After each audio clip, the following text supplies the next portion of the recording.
on the mountain, over the hills and everywhere. Kids to her second birthday, we've got some hope to share.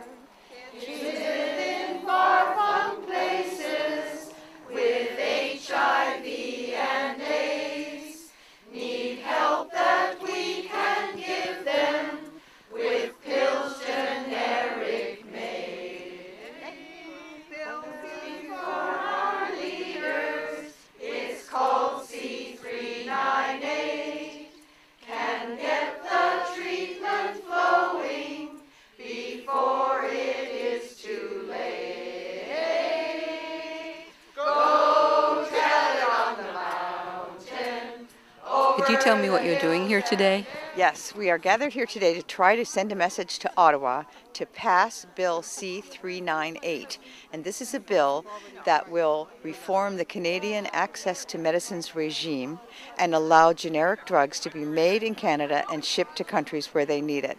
And most of the people who are here today are involved with African grandmothers in one way or another. And our mandate is to try to help improve their lives. And one of the ways is to try to get a generic drug so that more antiretrovirals can get to Africa. Why would this make a difference? It would make a difference because there are still, even though AIDS is happening, the AIDS treatment is happening, there are still millions of people living with HIV/AIDS in Africa, and there is not a reliable quality source of antiretrovirals available to the people. So more drugs are needed. Kids deserve a second birthday. We've got some hope to share. Here in this awesome country, we have so much, it's true. We can look out for others, make jobs and save lives too. So please give a listen. The best thing you can do is pass a legislation and get the medicines through. The Canadian government has cut the budget for the official development assistance, which also funds the Global Fund, and that's the Global Fund to end AIDS, tuberculosis, and malaria. And that budget was frozen and then cut, and it needs to be reversed. The cuts need to be reversed, and that's another one of our issues. Kids to their second birthday, we've got some hope to share. Kids live in far-flung places with HIV and AIDS, need help that we can give them with pills generic made. Building for our leaders, it's called C398, can get the treatment flowing before it is too late. Network send a clear message to Ottawa that affordable drugs must be made in Canada and shipped to those who need them. My name is Ann Young. Today, all of us at Clover Point are joining with hundreds, maybe even thousands of people on 17 hilltops across Canada, including Parliament Hill, to shout out this message: from our hill to Parliament Hill, Bill C398 must be passed. Hear, hear. Yay! But who is Gran, and why have we asked you to come here today? The Grandmothers Advocacy Network is a Canadian voice for Africa's sub-Saharan grandmothers, many of whom are caring for children orphaned by AIDS. We are a national grassroots network of volunteers, most of us grandmothers, who push for changes in Canadian policies that we believe will help to improve the lives of African grandmothers. Right now, our focus is to reform the Canadian Access to Medicines regime, CAMR, which is now before Parliament as Bill C398. We know that by passing Bill C-398, we can get affordable, life-saving generic medicines to people in developing countries. The news about treatment of AIDS is positive. The most positive news is treatment as prevention. We now know that aggressive treatment with antiretrovirals reduces the HIV virus in the body, and transmission is avoided by up to 96%. This discovery makes the need for quality, generic drugs even more imperative. And yet, 1.2 million adults and children died of AIDS in 2011 in sub-Saharan Africa. 16 million were living with HIV/AIDS, and 1.7 million became newly infected. These facts help to explain our very strong determination to get this bill passed. Yay! Drugs, drugs, life-saving drugs. We want more drugs to tackle bad bugs. Time to tell Harper he's gotta get sharper. Pass Bill 398 before it's too late. Well, as you all know, we all wear lots of different kinds of hats. We wear workers' hats, we wear homemakers' hats, we wear all kinds of different kinds of hats. And I brought two special hats I want to show you today. First is a hat made by a Fulani tribesman from Nigeria. I lived in Nigeria as a child, and perhaps it was the accumulated guilt from being a child in a colonial country where grown men were called small boys when they worked in your house that has made me passionate about doing what I can to help Africa. So I was delighted to find out that there were programs where I could go and be of some use in Africa. So off I went. I went to a hospice. I saw a very young woman die. I met some grandmothers. I saw a 5-year-old grandson infected with AIDS through the birth process. Neither of these things need to have happened had we got retroviral drugs in Africa at affordable prices. So that's one hat I wear. And I was so fortunate to meet some of the grandmothers there and discover how they got through their terribly hard lives bringing up these AIDS-orphaned grandchildren. And one of the things that kept them going was song, was music. So the other hat I wear is as a raging granny.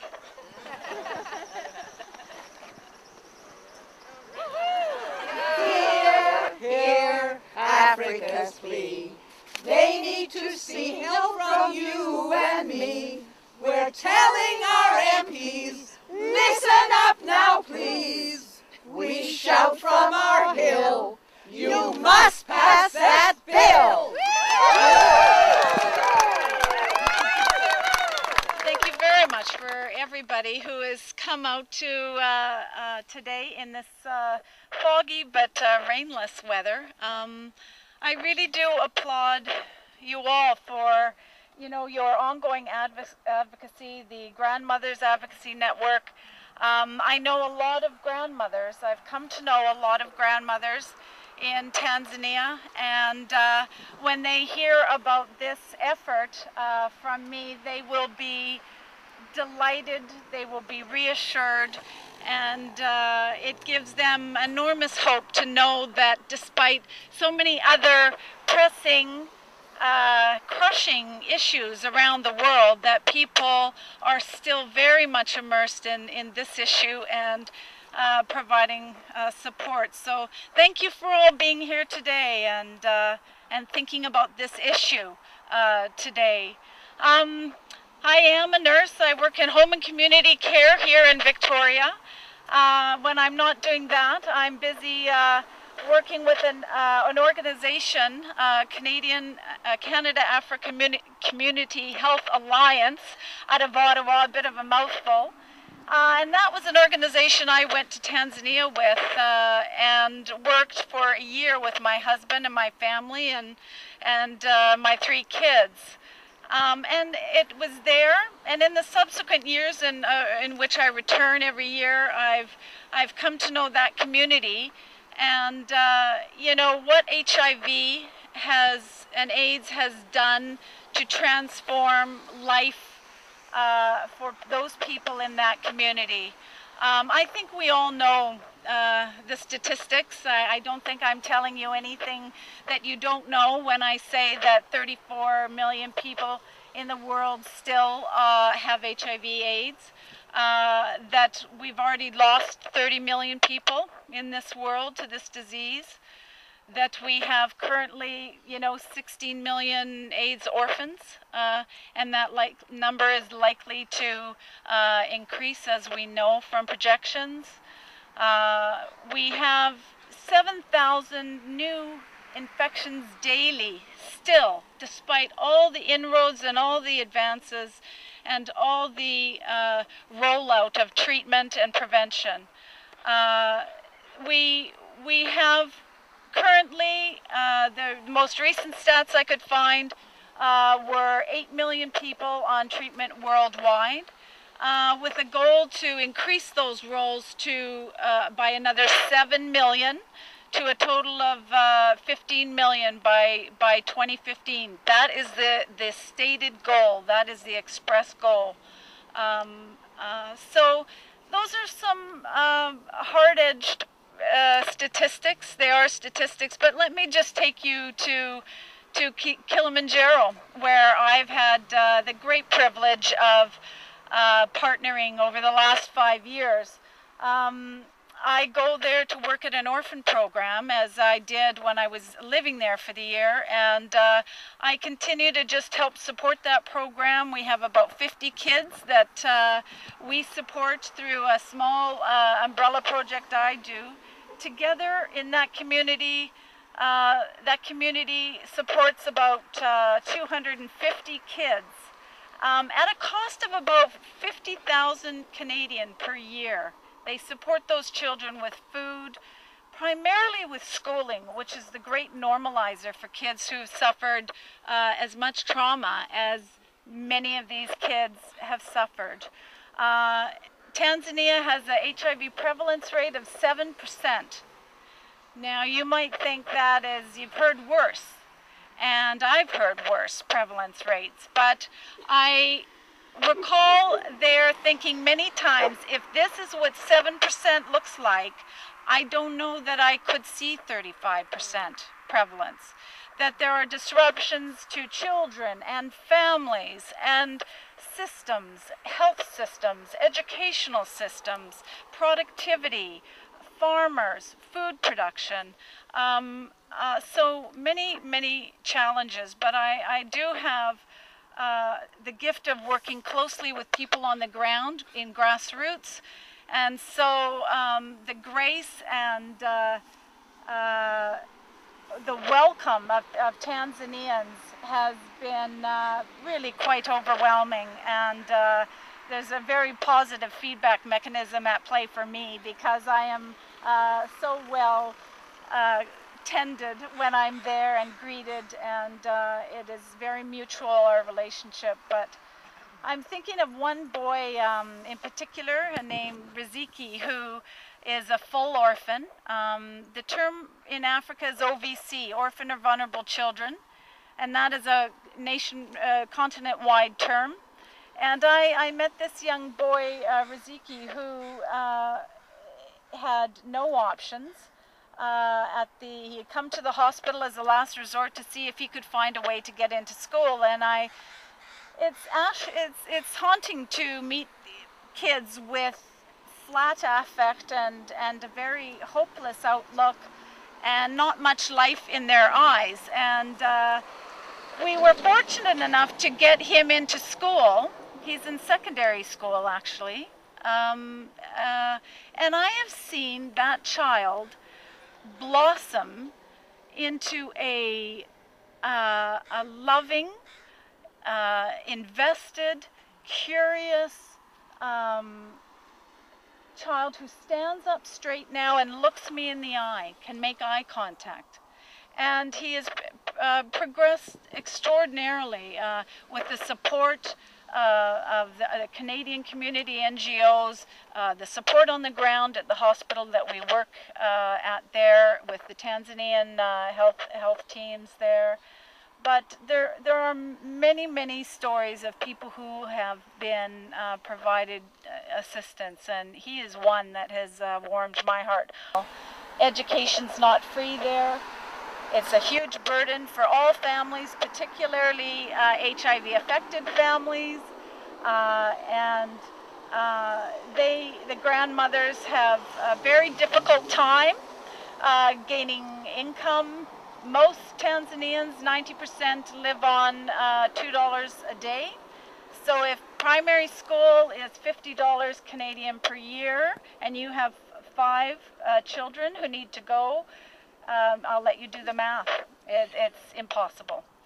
So I think we can all agree that keeping people alive, keeping parents alive, getting people on treatment is a very high priority. I want to move from Tanzania to tell you that I went to the World AIDS Conference in Washington, D.C. In July. And it's as great a privilege to go there. The World AIDS Conference brings together about 24,000 people from all over the world. These are stakeholders, these are politicians, these are advocates, these are sex trade workers, these are people living and affected by AIDS. And it's an incredible event, and the Bills were there. Bill Clinton, Bill Gates, Hillary gave a keynote address and was remarkable, absolutely remarkable. But the World AIDS Conference, the theme this year was getting to zero. And I think for all of us who have been involved in this issue for the last many years, the idea of getting to zero would seem unimaginable. How could we do that where we stand now? But there has been a lot of research. There has been a lot of changes in the research that was. There are a lot of changing recommendations. And the feeling at the conference this year is that the tools are in the toolbox to bring this epidemic under control and to get infection rates to zero.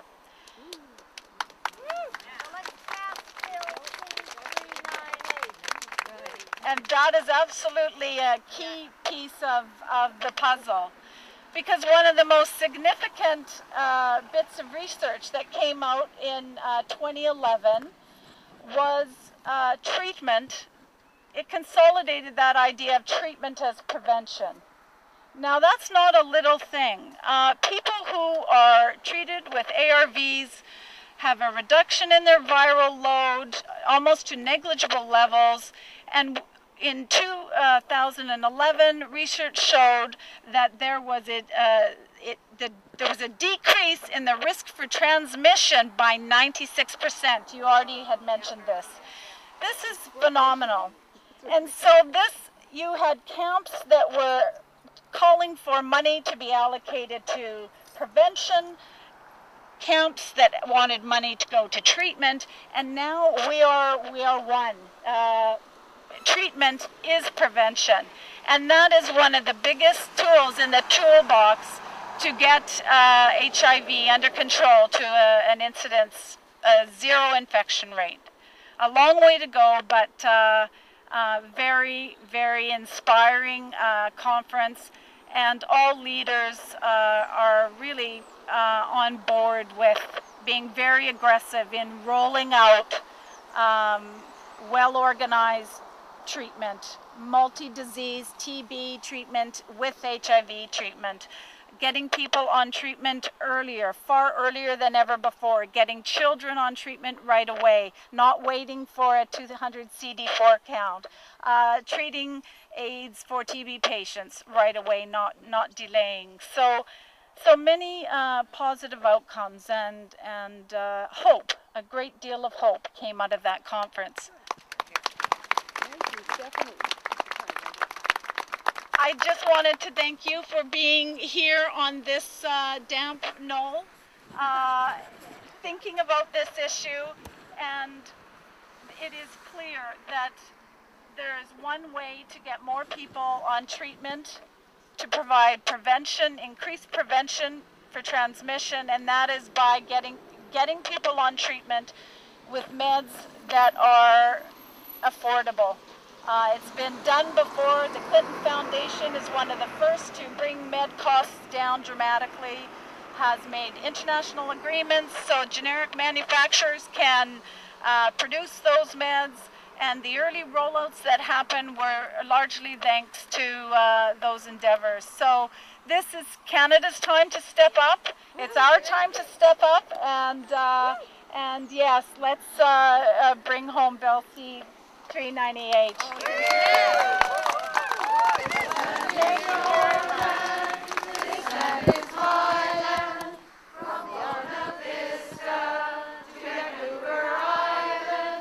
From the Arctic Circle to the Great Lake waters, we've got a choice here, you and me.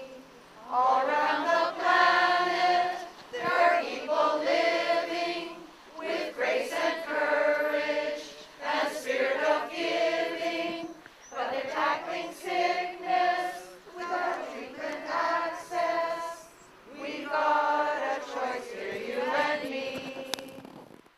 There's a national website. This is a national organization, and today there's 17 gatherings like this across Canada, and also on Parliament Hill.